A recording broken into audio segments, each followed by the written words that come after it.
ಇನ್ನೊಂದು ಭಾನುವಾರ ಇದು. ನಾನು ಚಂದ್ರು ಕಬ್ಬನ್ ಪಾರ್ಕ್ಗೆ ಬಂದಿದ್ದೀವಿ. ಮೆಟ್ರೋದಲ್ಲಿ ಬಂದಿದ್ದೀವಿ ಬೆಳಿಗ್ಗೆ. ನೋಡಿ ಜಸ್ಟು ಐಕಾನಿಕ್ಕು ಸ್ಟಾಪಲ್ಲಿ ಇರೋದು.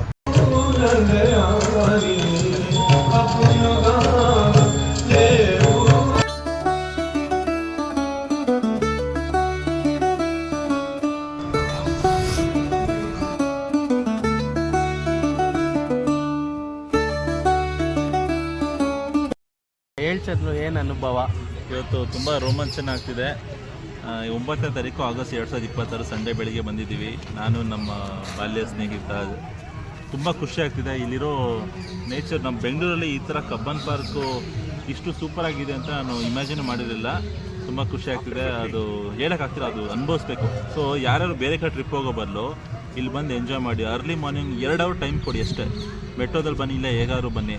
ಒಳ್ಳೆ ಎಂಜಾಯ್ಮೆಂಟು, ಮಿಸ್ ಮಾಡ್ಕೋಬೇಡಿ. ಓಕೆ, ಲೈಫ್ ಇಸ್ ಶಾರ್ಟ್, ಬಂದು ಎಂಜಾಯ್ ಮಾಡಿ. ಹೌದು. ಸೊ ಅಲ್ಲೊಂದು ಡ್ಯಾನ್ಸ್ ಪ್ರೋಗ್ರಾಮ್ ಆಗ್ತಾಯಿತ್ತು, ಸಾಕದಾಗಿತ್ತು. ಅವರು ಹಾವ ಭಾವನೆಯಲ್ಲೇ ಬೆಳಿಗ್ಗೆ ಎದ್ಬಿಟ್ಟು ಹೆಂಗೆ ರೆಡಿಯಾಗಿ ಬಂದು ಒಂಥರ ಸಾಕಾಗಿತ್ತು ಆ ಡ್ಯಾನ್ಸು. ಆ ಕಡೆ ನೋಡ್ರೆ ಇನ್ನೊಂದು ನಾಯಿದು ಉಳ್ದು ಶೋ ಮಾಡ್ತಾಯಿದ್ರು ಪೆಟ್ ಲವರ್ಸ್ಗಾಗಿ. ಈ ಕಡೆ ನೋಡ್ರೆ ತುಂಬ ಚಿಕ್ಕ ಮಕ್ಕಳೆಲ್ಲ ಬಂದ್ಬಿಟ್ಟು ಜಾಗಿಂಗು, ರನ್ನಿಂಗು, ಆಮೇಲೆ ಫ್ಯಾಮ್ಲಿ ಎಲ್ಲ ಒಂಥರ ಚಾಪೆ ಎಲ್ಲ ಹಾಕ್ಬಿಟ್ಟು ಫ್ಯಾಮ್ಲಿ ಗೆಟ್ ಟುಗೆದರ್ ಥರ ಮಾಡ್ತಾಯಿದ್ರು. ಆಸಮ್, ಸೀರಿಯಸ್ ಆಗಿ ಸಂಡೇ ನಿಜವೂ ಚೆನ್ನಾಗಿದೆ. ಹೌದು. ಓಕೆ, ಬಾಯ್.